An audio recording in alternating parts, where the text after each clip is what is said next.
dar início aos nossos estudos a respeito do Evangelho de Jesus, para que pedimos a assistência e proteção dos vossos bondosos mensageiros e do nosso anjo da guarda, a fim de que nos esclareçam a inteligência e nos deem o discernimento necessário, a nós, os encarnados, e aos nossos irmãos desencarnados que aqui vieram, com a permissão do Pai, para bem compreendermos o que vamos estudar. Rogamos a Jesus, o nosso mestre e guia, seja conosco e presida a nossa reunião. Em nome da irmã veneranda protetora desta casa, damos por aberta a reunião de estudos da presente noite. Que assim seja. Abre a porta. E havendo dito isto, assoprou sobre eles e disse-lhes: recebei o Espírito Santo. João 20, 22. Profundamente expressivas as palavras de Jesus aos discípulos nas primeiras manifestações depois do Calvário.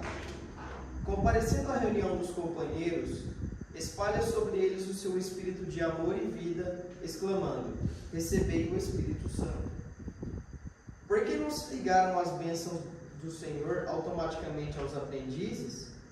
Por que não transmitiu Jesus pura e simplesmente o seu poder divino aos sucessores?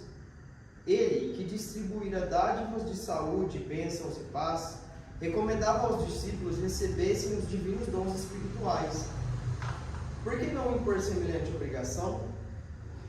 É que o Mestre não violentaria o santuário de cada filho de Deus, nem mesmo por amor. Cada espírito guarda seu próprio tesouro e abrirá suas portas sagradas à comunhão com o Eterno Pai. O Criador oferece a semente, o sol e a chuva, o clima e o campo, a defesa e o adubo, o cuidado dos lavradores e a bênção das estações. Mas a semente terá que germinar por si mesma, elevando-se para a luz solar. O homem recebe igualmente o sol da providência e a chuva das dádivas, as facilidades da cooperação e o campo da oportunidade, a defesa do amor e o adubo do sofrimento, o carinho dos mensageiros de Jesus e a bênção das experiências diversas. Todavia, somos constrangidos a romper por nós mesmos os evantórios inferiores, elevando-nos para a luz divina. As inspirações e os desígnios do Mestre permanecem à volta de nossa alma, sugerindo modificações úteis, induzindo-nos à legítima compreensão da vida, iluminando-nos através da consciência superior. Entretanto, está em nós abrir-lhes ou não a porta interna. Cessemos, pois, a guerra de nossas criações inferiores do passado e entreguemo-nos cada dia às realizações novas de Deus, instituídas a nosso favor, perseverando em receber no caminho os dons da renovação constante em Cristo para a vida eterna.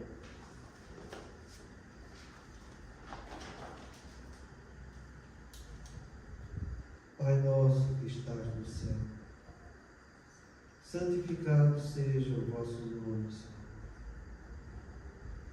Que venha a nós o vosso reino, que seja feita a vossa vontade, assim na terra como no céu. O pão nosso de cada dia nos dai hoje, Senhor. Perdoai as nossas ofensas, assim como nós perdoamos aos que nos têm ofendido. E não nos deixeis que entremos em tentações, e livrai-nos de todo o mal, porque seu é o reino, o poder e a glória para sempre. Amém. Espíritos esclarecidos e benevolentes, bondosos mensageiros de Deus, que tendes por missão assistir aos homens e conduzi-los pelo bom caminho, sustentai-me nas provas desta vida. Dai-me força para suportá-los sem demora. Afastai de mim os maus pensamentos e fazei que não dê entrada a nenhum espírito que tentasse iludir-me e conduzir-me no caminho do mal. Esclarecei minha consciência com relação aos meus defeitos e tirai-me de sobre os olhos o véu do orgulho, capaz de impedir que os perceber e confessar-os a mim mesmo. A ti, sobretudo, bondoso anjo da guarda, que mais particularmente velais por mim, e a todos vós, espíritos protetores, que por mim vos interessais, fazei que me torne digno da vossa proteção. Conheceis as minhas necessidades, para que sejam atendidas segundo a vontade de Deus. Que a paz que irradia do coração de Jesus e que abrange toda a terra, possa ser assimilada por todos os corações aqui presentes, tanto encarnados quanto os desencarnados, para que de posse dessa paz possamos compreender as leis que regem o mundo espiritual e ter a sabedoria de praticá-las em nossa vida diária. Em nome do nosso Mestre amado Jesus, da irmã veneranda, protetora desta casa, e a sua equipe espiritual, bem como em nome do nosso anjo da guarda, solicitamos que a água aqui exposta seja fluidificada em nosso benefício. Que assim seja, damos graças a Deus. Amém.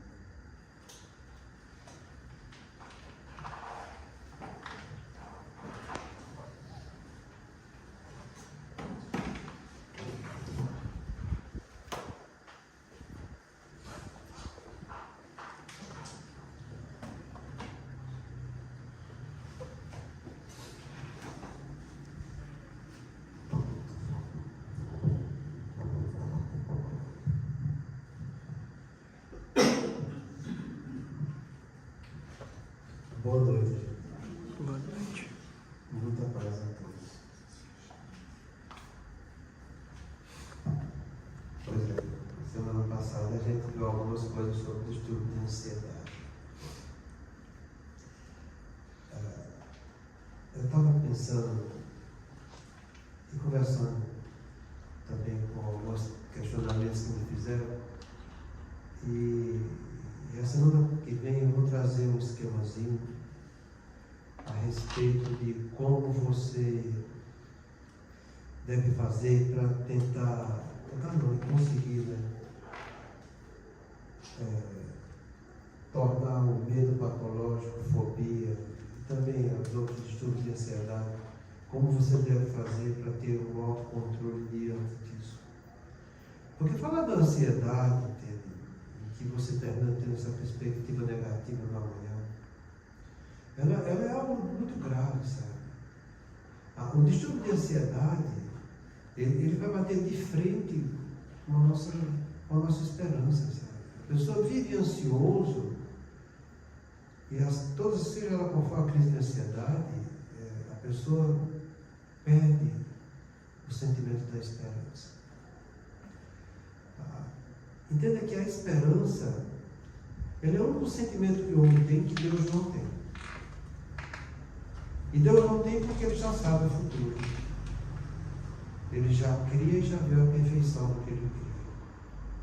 Para nós não, Ele deixou que a gente pudesse antever isso através do sentimento de esperança. E isso está na consciência de cada um de nós. E que no livro dos Espíritos a gente aprende, que chama isso consciência do amanhã. Toda criatura, quando entra no reino nominal, que ganha inteligência, com ele vem a consciência, dividida em 3 grandes pilares: a consciência do amanhã, a consciência ética e a consciência moral. Kardec começa a definir isso quando ele vai falar a respeito das leis naturais. E ele começa a falar sobre o reino animal, mineral, vegetal, animal e mineral. E tem um questionamento mais adiante, nesse próprio estudo da lei natural, em que ele descreve que a evolução do reino animal para o nominal, ele ganha esses 3 níveis de consciência. E é interessante que essa consciência do amanhã que vai fazer eu ter em mim essa convicção de que amanhã eu sei que a vida continua, que eu sou um espírito imortal. Essa consciência de amanhã que faz eu saber que existe um Deus, um Pai, que cuida de todos nós. E para Ele eu devo ter a minha fé e essa convicção de que Ele é realmente bom e justo. Se você tem essa consciência do amanhã aberta na sua mente, Por que você vai se preocupar com o futuro? Eis o erro do ser humano: preocupar com o futuro. Com o futuro eu não tenho que me preocupar. No máximo, o que eu posso fazer para ele é planejar. É por isso que a gente estuda a volição, a capacidade de tomar decisões, de fazer planejamento, para ter o controle com a educação das emoções, impulsos e comportamento social. É isso que você pode fazer exclusivamente com amanhã. Não tem. A pessoa que fica preocupada, ela fica querendo tomar conta de algo que não é da competência dela. É impossível querer controlar uma coisa que não está no meu controle. Não existe nada mais louco do que isso. É a mesma coisa que eu ficar querendo que o outro faça aquilo que eu quero, mas o outro é o outro, não sou eu. O outro tem os princípios dele, os valores dele, tem as escolhas que ele vai fazer. Não tenho que impor do outro aquilo que eu quero. Se eu estou querendo impor do outro aquilo que eu quero, eu sou obsessor dele e estou querendo subjugar. A gente fala que tem obsessão de encarnado para encarnado, mas a gente vê muito poucos espíritos falando disso. Então, quando você quer impor alguma coisa a alguém, você está querendo subjugar. Você não tem que impor. Entende? Em relação horizontal com as pessoas, você tem que sugerir. No máximo que a gente pode fazer. É diferente do relacionamento vertical. E aí a postura é um pouco mais incisiva, porque o superior tem obrigações sobre o que é inferior. E aí a gente já estudou a palavra respeito a respeito desse assunto, entende que sempre a gente toca no assunto. Então entenda, toda vez que eu fico preocupado em algum medo patológico, eu estou antecipando uma situação negativa de algo que eu deveria fazer, é dever meu fazer, é competência minha fazer, mas eu imagino situações que nunca aconteceram, que são situações negativas, e que dentro dessas situações negativas eu crio fantasmas para mim mesmo. E aí eu estou criando problemas para a minha inteligência afetiva, porque eu estou fazendo com que eu vá sentir algo que nunca vai acontecer. Então eu estou dando uma informação para o meu sistema afetivo que, se eu for nas grandes cidades, como é o exemplo que está aí, eu vou ser capturado, torturado, morto, coisa e tal. Você cria, você imagina, e a imaginação vai criando vulto, e à medida que você vai criando vulto e que você vai se limitando, você vai estar dando informação para o seu sistema afetivo. Isso é ruim. Você me protege disso. Eu não quero viver, eu não quero morrer, eu não quero passar por isso. Entenda, nosso sistema afetivo é uma das partes da nossa inteligência. A inteligência cognitiva, que é a razão, memória, informação. Inteligência afetiva, onde estão emoções, sentimentos, humor, paixão, afeto. É inteligência. E depois eu tenho a inteligência volitiva, que é essa que me faz eu tomar decisões, planejar e ter um comportamento executivo de acordo com a decisão que eu tomei. Então a gente tem esses 3 departamentos de nossa inteligência. Quando eu crio imaginações, fantasias, ilusões, e que eu estou dando força à minha inteligência afetiva, que eu não quero que aquilo aconteça, isso forma um verdadeiro reflexo afetivo, que diante de qualquer gatilho que toque naquele assunto, o sistema afetivo já vem defender. É assim que acontece nos transtornos de ansiedade. Você, quando coloca medo no seu filho, você quer ver uma coisa que é ruim pra gente? A gente está tendo lá no consultório, às vezes a gente vai com as criancinhas, o moleque está lá, 2 aninhos dele, aí olha pra gente, no medo da moléstia. Aí o pai dele, ele não vai dar injeção não, viu, meu filho? Gente, você acha que isso é uma coisa banal? É sim, é banal porque é comum, mas não é correto. Você já imaginou o bloqueio afetivo que aquela criança está criando a respeito daquilo? Então o médico é ruim, o médico vai fazer sofrer, o médico dá injeção, o médico internar é ruim. E isso cresce, entende? Ele vai imaginando coisas, ele vai criando coisas em cima da sua imaginação e vai associando ruindades com ruindades, e uma ruindade com outra. Daqui a pouco a pessoa está afetivamente muito desestruturada. Então a gente vê esses quadros de transtorno de ansiedade, que a gente está estudando aqui, e vê que a coisa se populariza de um jeito tal, e vocês vão ver a estatística no Brasil, que o Brasil é em primeiro lugar em distúrbio de ansiedade no mundo.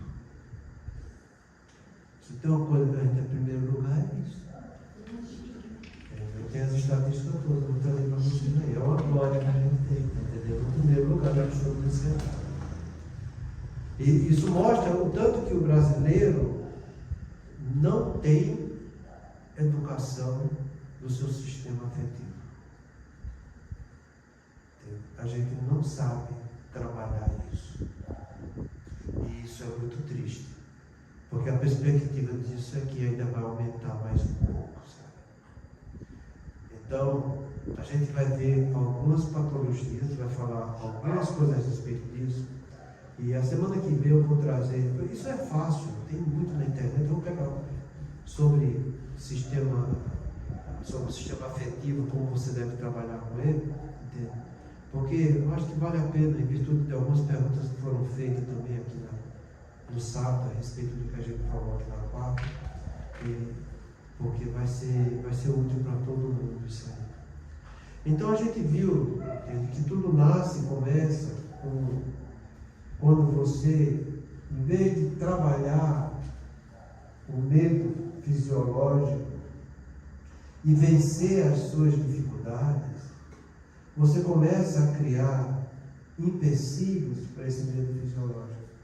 E você começa, diante de coisas compreensíveis, ter um temor que começa a te limitar nas suas atitudes. E quanto mais você limita, mais você vai criando situações em que você vai ficando cada vez mais comprometido na sua afetividade. E a gente viu que aqui é um temor desproporcionado. Né? Entende? Essa palavra temor é uma sensação que é desagradável, mas não é tão desagradável como o terror. O terror é uma situação intensa. No terror, quem funciona e quem manda em você é o seu sistema emocional. Aqui no temor, não. Você ainda está de posse da sua razão e você consegue refletir um pouco, para ter uma atitude mais edificante diante da situação que você está vivenciando. Mas no terror, não. E o terror começa aqui, na fobia, que é um terror desproporcionado e irracional. Por isso que ele é terror, ele é irracional. A sua razão acabou. Naquele momento não existe razão para você. Você não consegue ter pensamento coerente. Você não consegue ter lógica. Imagina o que é você ter temor. Esse exemplo é do alívio. Eu trouxe alguns exemplos para vocês aqui. Eu acho que eu falei a semana passada do negócio do arroz e do milho, não. Eu achei interessante aquilo. Eu já tive uma paciente minha aqui na cidade, logo quando eu cheguei, Então, ela tinha uma fobia por borboleta. E era algo impressionante, sabe? A família chegou a filmar como essa criatura ficava quando viu uma borboleta. E ela chegava a ter síncope mesmo, entende? Era uma coisa assustadora o que essa menina tinha. Ela tinha os seus 14, 15 anos. Essa moça, ela foi fazer terapia para isso, entende? E graças a Deus ela superou bem a coisa. Eu me lembrei de outro exemplo que fala isso aí, é o Alírio. O Alírio tem uma palestra que ele fala disso aqui tudo. Eu não sei se ainda está na internet essa palestra dele, mas se você digitar lá, acho que estudo de ansiedade, Alírio Sequeira, ele fala disso, inclusive com as definições, entende? Que é praticamente a mesma coisa que eu estou trazendo aqui, é o que tem. E ele dá um exemplo de um paciente dele, que ele fez regressão, que ele tinha fobia a gato. E ele fez terapia de regressão desse paciente, e numa encarnação anterior, ele tinha sido devorado por um leão. E ele associou a imagem do leão ao gato. Entendeu? Ele ficou com fobia por gato. E depois que fez a terapia de regressão, ele já voltou zerado. E é isso que eu falo para vocês. Em matéria de eficácia de terapia de regressão, padrão ouro, podemos se dizer assim, que os transtornos fóbicos são, em primeiro lugar, funcionam que é uma beleza. A pergunta que eu fiz semana passada é sobre regressão. Aqui existe alguma? Não, e eu te digo uma coisa, entende? A regressão, ela tem que ser algo muito bem estudado. No começo, quando surgiu a regressão, surgiu um oba-oba danado, sabe? E surgiu alguns casos extremamente desagradáveis. E alguns casos que terminaram, vão vir para a casa espírita. Teve alguns comentários de pessoas que chegaram a ter dupla personalidade, pessoas que entraram em transtorno esquizoide, essas coisas, por causa da regressão. Eram pessoas que tinham quadro de obsessão, que fizeram e intensificaram o quadro obsessivo. Então, se você for ver hoje em dia, pessoas que trabalham bem com regressão são pessoas que têm um conhecimento espiritual, um pouco mais avançado, que sabem analisar bem as pessoas que têm condição para isso. Bom, hoje, no começo eu cheguei a ver algumas indicações de regressão. Hoje em dia eu não vejo indicação para nada, não, sabe? Se você quiser trabalhar um transtorno fóbico, tem muitas técnicas hoje em dia que você trabalha sem fazer regressão e a paciente melhora. E melhora bem, sabe? É uma questão que você tem que saber reeducar a sua inteligência afetiva. O problema está lá. E você só consegue reeducar a sua inteligência afetiva com a razão. Aquela frase que eu não canso de repetir, e nem vou cansar, porque ela é para a imortalidade nossa. No início, o homem só tem instinto. Quando avançados e corrompidos, tem sensações. Quando instruídos e depurados, vai ter sentimentos. As sensações, que é o começo da nossa afetividade, é onde está o problema. A instrução das sensações é que vai trazer os sentimentos. A gente já viu isso faz parte da evolução filogenética do ser humano. O animal, ele tem circuito de papéis, que foi descrito como circuito da nossa afetividade. Mas no homem, ele é complementado com o giro 5, com a amígdala, e outras estruturas, formando o que a gente chama de sistema límbico, que é onde está emoções e sentimentos. À medida que você vai conscientizando emoções, que a tua inteligência vai fazendo isso, você desenvolve no seu cérebro regiões específicas para isso.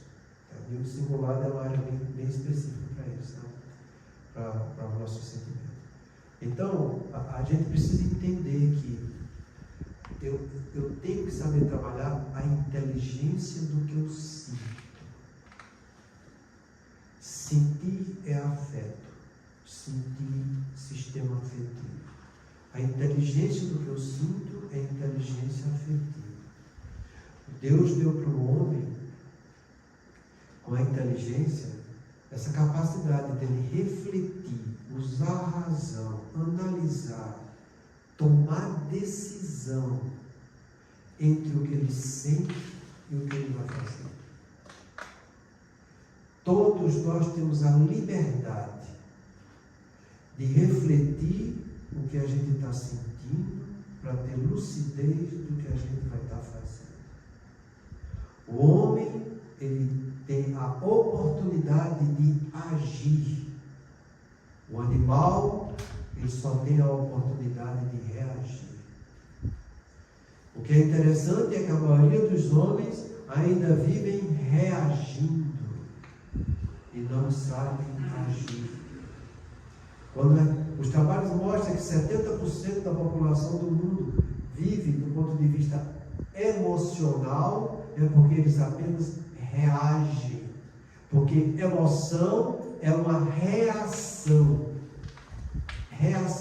física e mental diante de qualquer fato ou circunstância, seja positiva ou negativa, que vai gerar alteração circulatória, respiratória, das glândulas endócrinas e assim por diante.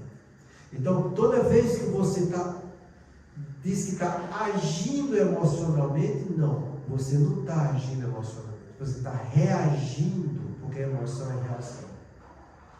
Você vai agir quando você refletir, analisar, ponderar, tomar decisões e fazer o que deve com aquilo que você sente.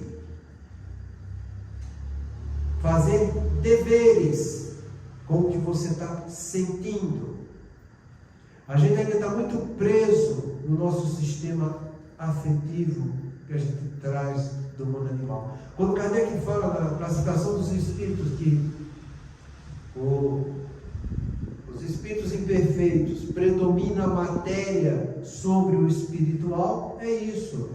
A matéria fala mais alto com as emoções do que o espírito, que é onde estão os sentimentos.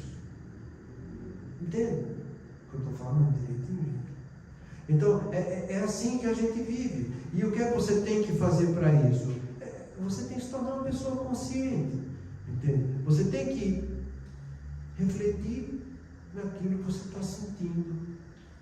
Para que você, refletindo naquilo que você está sentindo, você saiba o que você deve fazer. Então, essa história de você te perguntar e você já responder está errado. Não é correto. Antes de você responder, você tem que parar para pensar. E isso às vezes incomoda as pessoas. Porque as pessoas estão acostumadas a ficar. Não deixa nem o outro terminar de falar, já está falando o outro. Entende? Já está falando o outro. É um engolindo o outro que fala, né?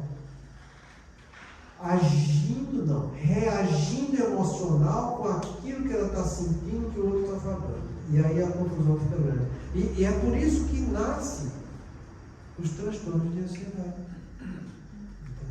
Porque a pessoa vai tendo como padrão de vida dela suas emoções, entende?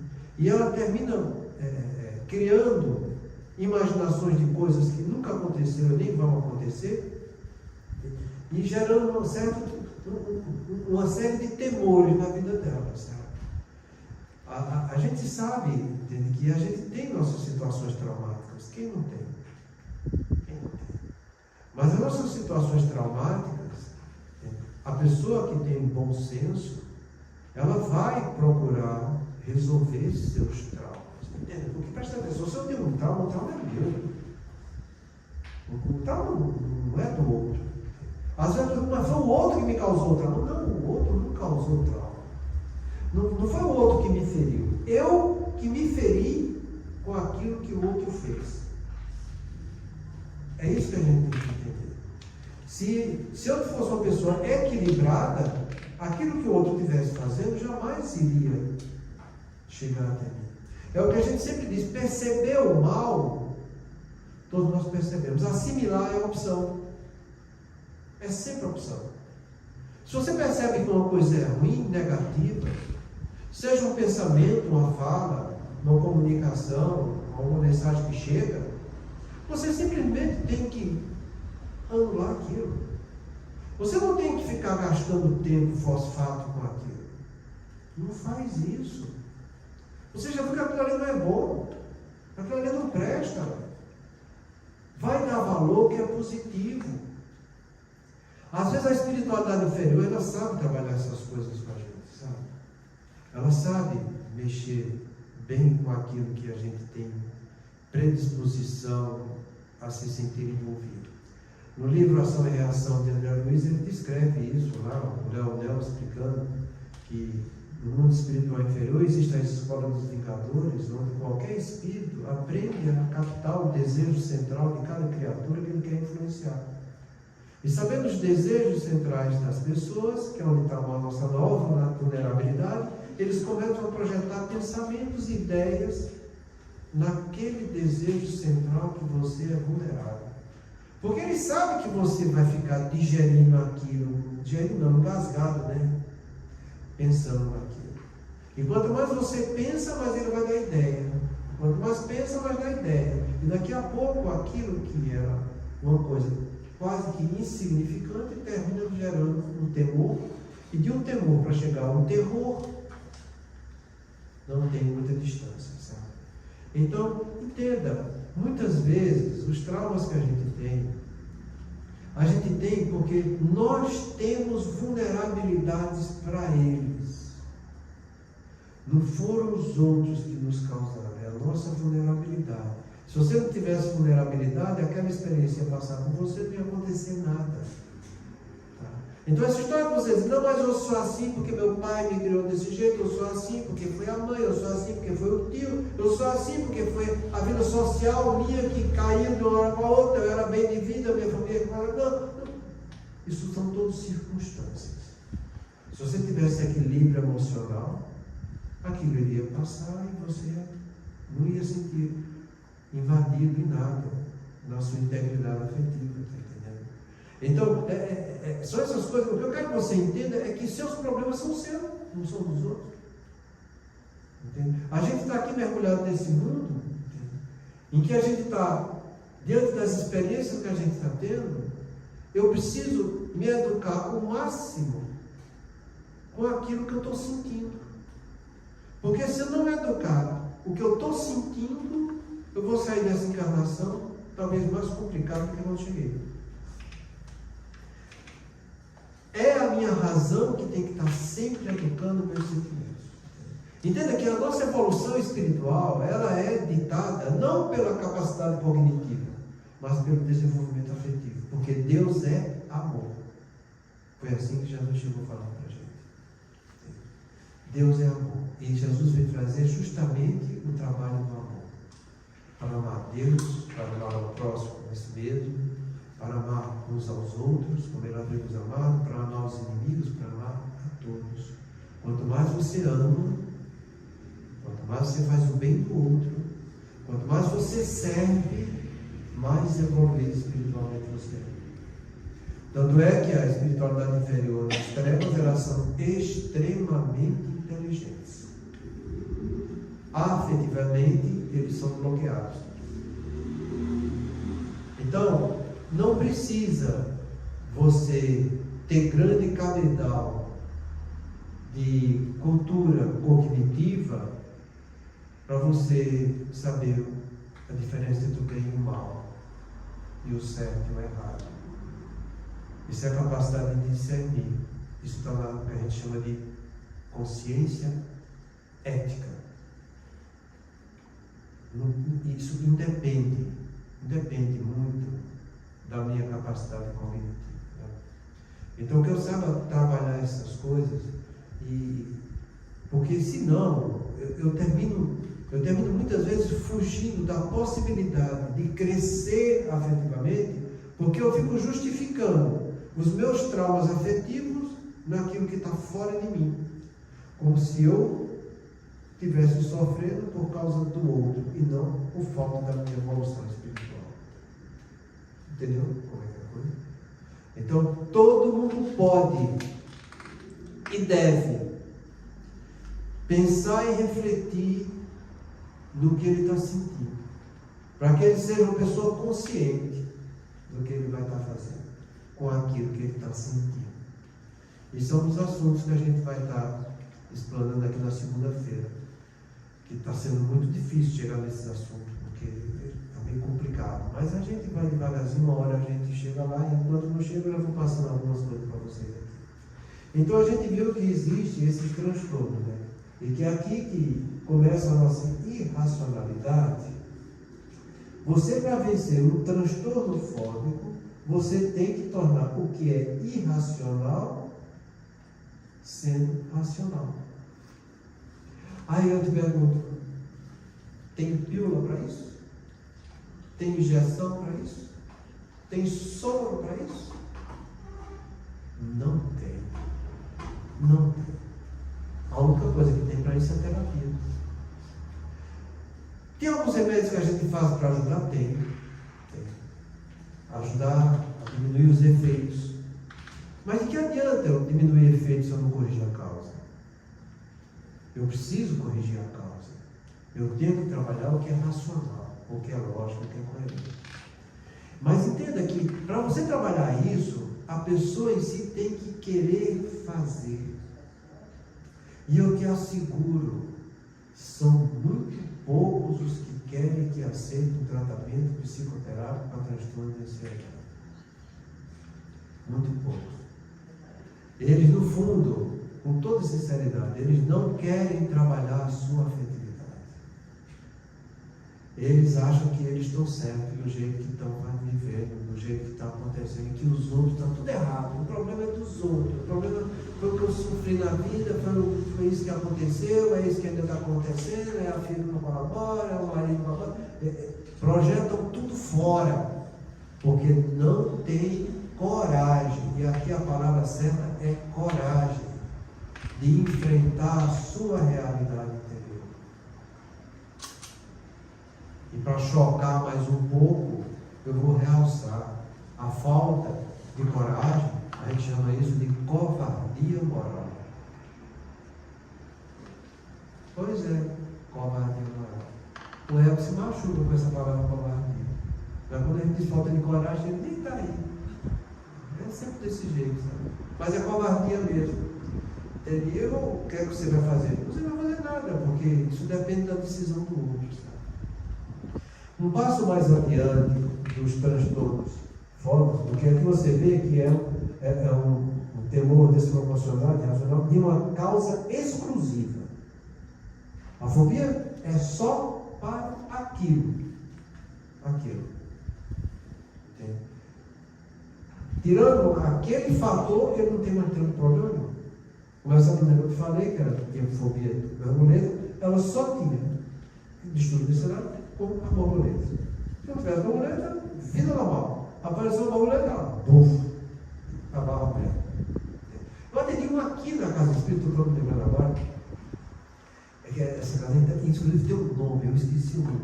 Ela tinha uma fobia por coisas que tinham muito buraquinhos sucessivos.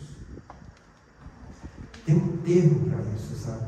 E eu até nem sabia. Depois eu fui ver o termo. Foi aqui na casa. E ela realmente era um transtorno fóbico, sabe?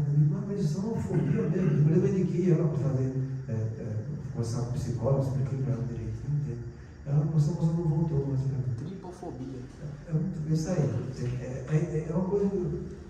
Você imagina como é que pode buraquinho redondo sempre? Tem fobia. Vai saber, você pode ter aquela que ficou presa vendo um negócio assim, sei lá, como o rapaz do milho, né? O outro do arroz. A gente não sabe a experiência traumática dos outros. Mas a gente tem que respeitar. E tem que ser trabalhado. Existem técnicas próprias do psicólogo para educar o gatilho da fobia. É muito bonito, funciona, é uma beleza. Vale a pena fazer. E eu te digo uma coisa, sabe? A vitória que a pessoa sai de uma encarnação por vencer um transtorno fóbico é uma vitória grande, porque é um trauma muito grave que ele teve. É muito grave. Interessante essas coisas. Então, depois de fobia, que é por uma causa exclusiva, a gente vai ter os transtornos de ansiedade generalizada. É um temor desproporcionado e irracional de várias causas. Objetivas que existem ou subjetivas, criadas pela pessoa. De algo desagradável vai acontecer, com grande repercussão orgânica. Então, sempre isso aqui, vai acontecer. é uma perspectiva negativa do que vai acontecer. Então, uma coisa que é simples, entende? Por exemplo, e entrar no mercado, tem muita gente, tem gente que tem fobia, tem pessoas que sabem generalizar com multidão, que chama de agorafobia. Tem gente que não consegue ficar em fila. Então, são várias causas. Né?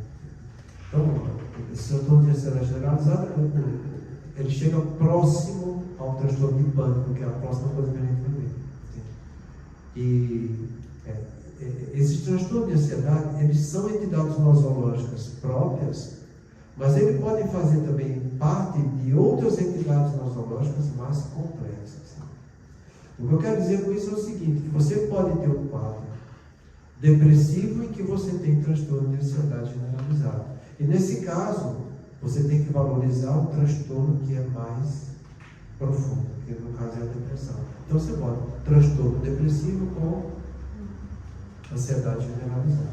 Então, o que tem que ser tratado prioritário é o quadro depressivo. Do mesmo modo que tem pessoas, né? Você pode ter pessoas com quadros psicóticos também que tem. É muito comum ter transtorno de ansiedade generalizada, transtorno de pânico. Mas aí a ansiedade e o pânico já não é mais um signo de uma doença própria. Ela passa a ser um sintoma de uma doença mais complexa. Por isso que a gente falou para vocês, do ponto de vista psiquiátrico, as doenças elas são dimensionais. De acordo com a dimensão, profundidade dela, elas vão ter diagnósticos, elas vão ter tratamentos diferentes. Sabe? Então essa história da pessoa dizer, eu sou depressiva, achando que é só depressão, cuidado, porque não é só isso não. Se ela não tratar bem disso, isso pode descambar para outra coisa. Entende? Eu tenho só ansiedade. Ansiedade, às vezes, pode gerar um quadro depressivo, depois ansiedade com depressão, que a gente chama de depressão ansiosa, pode gerar um transtorno bipolar. Um transtorno bipolar, dependendo do trauma, pode entrar num transtorno que a gente chama de esquizoafetivo, que é uma esquizofrenia junto com um transtorno bipolar, e assim vai. A coisa descamba, tá entendendo? O que a gente tem que ter em mente é que, se eu tenho alguma afecção psiquiátrica, eu tenho que trabalhar para tornar ela mais superficial possível e não deixar ela aprofundar em dimensões de gravidade, sabe? Isso eu acho fundamental a gente conseguir passar para um paciente que tem algum transtorno psiquiátrico. Porque se ele acha que vai ficar só naquilo, eu tenho isso, não vai ficar só nisso não. Não pensa que vai, porque não vai. Entende? Ou você trabalha para melhorar isso, ou a tendência, com o passar do tempo, é isso se aprofundar. Tá? Então, entenda que, nesse caso, a gente está falando só de ansiedade agora. Né? É algo que eu tenho que trabalhar a razão. E agora aqui é mais complicado, é de várias causas. Sabe? E se você não trabalha a tua parte racional para você refletir, e olha, é importante que você tenha alguém que vai te dar um suporte disso que você não tem. Razão é a capacidade que eu tenho de conhecer leis universais através de pensamentos dedutivos, que vai nascer da argumentação e da abstração. Aprende essa definição. Pensamentos dedutivos, que vai nascer da argumentação e da abstração. Uma pessoa que está se tornando irracional, ela não consegue ter pensamento dedutivo, ela não consegue argumentar com ela mesma, nem abstrair outros pensamentos. Ela precisa de uma outra pessoa que faça isso para ela. Diante do conflito que ela está tendo lá, dizer, olha, você não acha que isso assim, assado, tem que pensar melhor dessa maneira, coisa e tal. Você está abstraindo para que ela tenha uma dedução de algo que no momento ela está bloqueada, porque ela não consegue pensar, ela não consegue refletir, ela não consegue analisar. Eu tenho que tornar isso que é irracional, racional. Daí a importância de ter um profissional competente para isso. É por isso que existe as psicoterapias da vida. Entende? Então você, quando está fazendo um tratamento psicoterápico, Você tem que ver essas coisas todas, entende? Porque é para isso que vai servir o tratamento. Se não tiver surtindo esse efeito de a pessoa abstrair e ajudar você na dedução de coisas, não vai dar liga, entende? Por isso que a gente fala, a psicoterapia cognitivo-comportamental é a única que, pela Organização Mundial da Saúde, e por todo mundo, tem trabalho, que é realmente validada, porque ela traz benefícios mesmos. Entendeu? Ela traz, porque ela traz a razão cognitivo é razão, para que você, através de novas ideias, reflexões que você vai fazer a partir desse apoio que você está tendo, o seu comportamento muda. Às vezes você pode. É uma situação, às vezes, muito complicada para a gente, porque o tanto de paciente que precisa fazer psicoterapia e que se recusam a fazer, o tanto de criança e de adolescente que precisa fazer e que os pais ficam rindo da cara da gente e da cara da criança. Não, eu sou terapeuta. Eu falei, pô, a criança já está com problema, você já não foi, você já não serviu para isso, meu. Tanto que ela está com problema. Se tivesse um problema, é porque você estava servindo. Então são coisas que a gente tem que levar adiante e divulgar o máximo possível. Porque, é como eu estou te falando, o Brasil, ele é primeiro lugar em distúrbio de ansiedade. Primeiro lugar. Quando trouxer as estatísticas, vocês vão cair para trás. Tá? Então, a ansiedade generalizada é isso. Entende? A pessoa, diante de várias causas, você vê que a coisa fica se aprofundando. Existe um fator desencadeante para que você tenha uma alteração tão grande com repercussão ao da pessoa. Porque na ansiedade generalizada, você fica ofegante, seu coração dispara, dá rubor, dá pele fria, dá sudorese, tem a sensação que está se acabando o mundo, a sensação que você vai se acabar, entende? É uma coisa muito desagradável, entende? No transtorno de pânico, ele chega a ter mais intensa ainda, porque a sensação que você tem é que você está morrendo mesmo, sabe? No transtorno de pânico, como a gente já vai ver as duas coisas aqui, entenda que é um terror proporcional e racional sem causa nenhuma desencadeadora, nem objetivo nem subjetivo. A pessoa está bem, a pessoa nunca teve nada, às vezes está aqui, de uma hora para outra tem a crise de pânico. É muito interessante isso, sabe? E às vezes as pessoas ficam perdidas, eles ficam desesperados. Mas eu estou no meu normal. Tem paciente que está se divertindo, estava tirando férias numa boa, sem preocupação nenhuma, tem crise de pânico. Eu tenho um trabalho de um espírita, peguei isso há um tempo atrás. Eu peguei esse, eu acho que foi ano passado, eu tentei pegar com meu filho. De um espírita que trabalhou com crise de pânico e ele fez terapia de regressão em alguns casos. E ele alertava que ele parou de fazer, porque ele viu que nos transtornos de pânico mesmo, sem ser ansiedade generalizada, toda vez que ele fazia regressão para encontrar a causa do transtorno, as pessoas voltavam em situações em que eles tinham morrido e estavam presos no corpo, vendo o corpo em decomposição. Então foram pessoas que trabalharam, que levaram uma vida muito sensualista e que, ao desencarnar, ou pela sensualidade demasia que tinha, terminou ficando preso ao seu corpo e tendo essa sensação desagradável de ver o corpo em decomposição. Então, inclusive, a conclusão que ele fala na entrevista, é uma entrevista que ele deu com o canal ele orientou que não valia a pena tratar transtorno de pânico. Eu estou falando só transtorno de pânico puro, não é transtorno de pânico nem com outros transtornos de ansiedade, nem com transtorno de depressão, nem transtorno de estresse, não, transtorno de pânico puro, esse aí, que vem sem causa nenhuma. Então, acho que não vale a pena, entende? Se você sabe disso, se você é espírita, fica fácil você trabalhar com a pessoa, para que ele tenha um pouco de aceitação disso. E é interessante as coisas, sabe? E ele chega a realçar nesse trabalho, que tem alguns casos, entende? Que pessoas que já estavam na vida adulta, uma vida consolidada, uma boa, e tem a crise de pânico. E quando o trabalho que ele fez, a idade que surgia o transtorno de pânico era geralmente a idade que ele tinha morrido. Na encarnação anterior, com aquela idade. Por isso, nessa idade, ele teve a crise de pânico.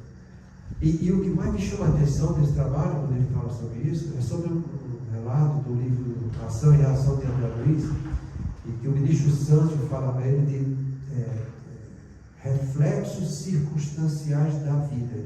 É mais ou menos esse termo que ele usa. Ele diz o seguinte, vale a pena falar isso para vocês, que é muito interessante. Ele diz que se uma pessoa com 40 anos comete um suicídio, essa pessoa vai sofrer bastante, até purgar do perispírito dele aquela energia vital que ele deveria usar no corpo e que não usou. Então ele vai padecer bonito, mais ou menos. Se ele viver mais 70 anos, ele vai ficar mais 30 anos esperando essas energias se desgastarem, relembrando o tempo todo o modo que ele se matou. É mais ou menos assim que fica no Vale do Suicida, no livro Memórias do Suicida. Então depois ele vai ser resgatado, vai ser tratado, vai ser amparado, vai ser instruído, vai se preparar para uma nova encarnação. E ele vem preparado para essa nova encarnação. E se nessa nova encarnação ele não tiver aprendido coisas novas, moralmente boas, para viver em sociedade, provavelmente quando chegar aos 40 anos, que é o reflexo circunstancial da vida anterior, que ele vai passar pela mesma experiência na vida presente, se ele não se preparar para isso, ele irá cometer suicídio novamente. Então, entenda, aquele conflito que você passou com aquela idade, que foi traumatizante, naquele momento, vai ser mais ou menos o correspondente na nova encarnação que você vai passar em circunstâncias semelhantes. Então, faz sentido, muitas vezes, em determinadas idades surgirem determinados problemas que não surgem ao acaso, surgem em virtude do reflexo circunstancial das encarnações anteriores. Então a gente tem isso, o transtorno de pânico e de ansiedade generalizada. São transtornos realmente graves. Entende? Se você vê uma pessoa tendo um transtorno de pânico, realmente você fica assustado, porque a sensação é de morte iminente que a pessoa está tendo. E é algo que demora seus 20 minutos, aí, entende? Até a pessoa ir melhorando mais. A ansiedade generalizada, às vezes, ela dura um tempo mais curto do que o transtorno de pânico, e a intensidade dos sintomas é um pouco menor, mas também não é nada agradável. Sabe? Entenda que, para cada situação dessa, a pessoa tem que trabalhar o que é racional, principalmente em cima da causa. A coisa fica um pouco mais complicada quando você vem trabalhar uma coisa que é irracional, em que você não tem a causa. Não fica complicado? Pois é. É aí que entra a nossa doutrina espírita. E é aí que entra também as experiências que a gente já tem, como eu te falei, dessas pessoas que fazem terapia de regressão. Entende? Você fala o que existe. Entende? Se a pessoa quiser ter bom senso para poder aprender com aquilo, ela vai ter. Entende? Se ela não quiser ter paciência, o sofrimento vai fazer com que ela aprenda. Porque existem 3 modos de se aprender na vida. Ou você aprende pela reflexão, que é pela razão, que é o mais nobre. Ou você começa a aprender parcialmente pela imitação, simplesmente fazendo aquilo que os outros fazem, sem ter grande conhecimento. Isso não gera muita aprendizagem. O papagaio faz isso muito bem. Ou você aprende pela experiência, que é a mais dolorosa. Eu acho que não vale a pena a gente aprender por experiência própria, porque Deus dá sempre o que a gente precisa para que a gente aprenda pela reflexão. A gente que não sabe fazer bom uso disso. É como eu estou falando para vocês. Tem um monte de terapias hoje em dia aí que ajudam as pessoas a vencer todos esses traumas de ansiedade. Está aí à disposição. As pessoas simplesmente não querem porque não acreditam. E não acreditam porque elas são ignorantes e gostam de ser ignorantes. Ela vive da sua ignorância. E quando a pessoa resolve viver da sua ignorância, ela quer viver do ego. Né? É o ego onde está a nossa ignorância e nossas imperfeições. É no ser espiritual, gente, que está a nossa sabedoria, que a gente precisa trabalhar. Então, que a gente tenha bastante ciente desses transtornos de ansiedade, que são todos eles catalogados em um CID próprio. Até os transtornos fóbica, CID F40, a ansiedade generalizada e pânico F41. E eu vou falar para vocês aqui que de todos os transtornos de ansiedade que eu conheço na minha vida, tem um que, se esse a gente já respeita, tem o transtorno obsessivo compulsivo.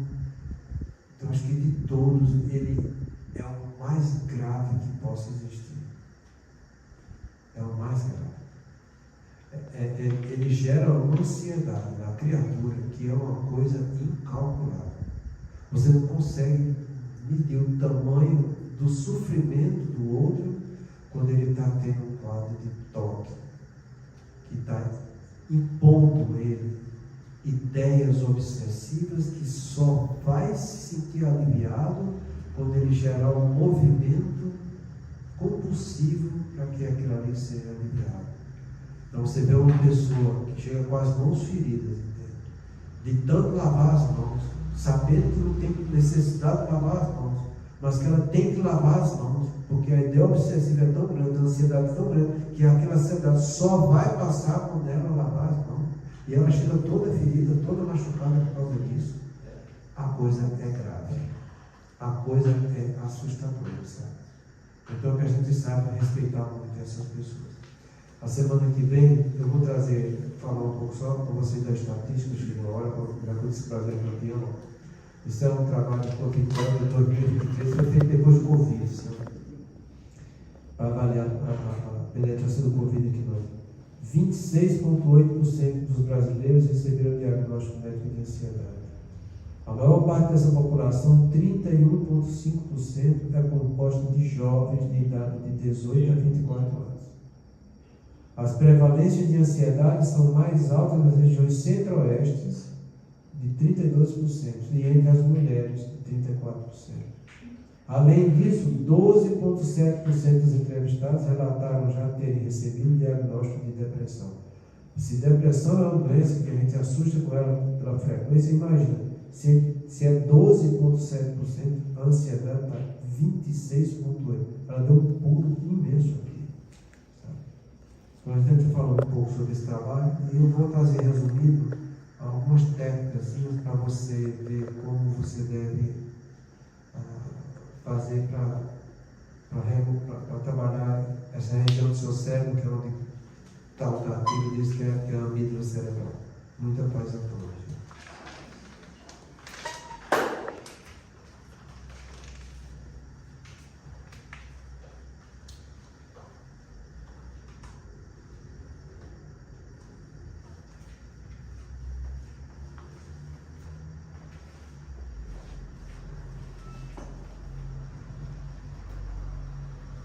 Façamos nossa prece.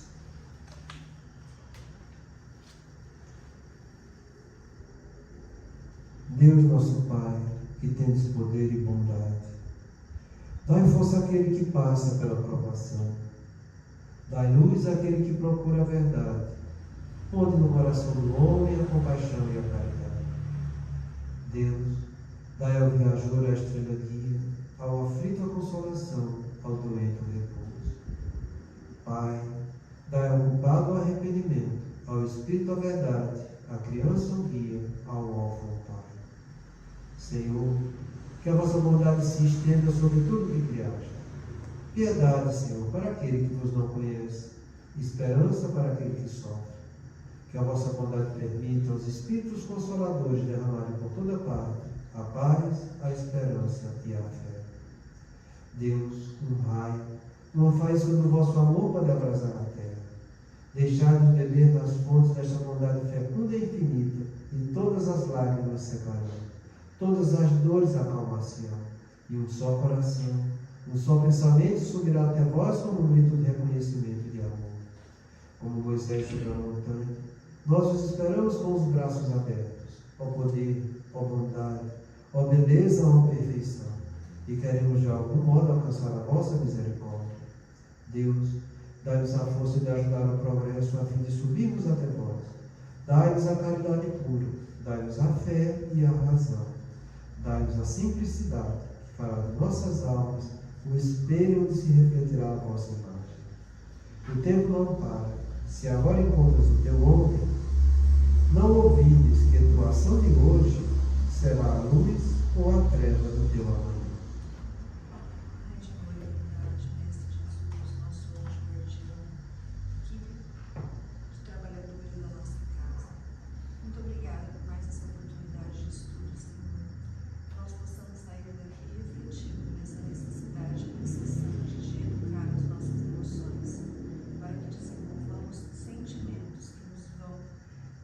Seres espirituais melhores.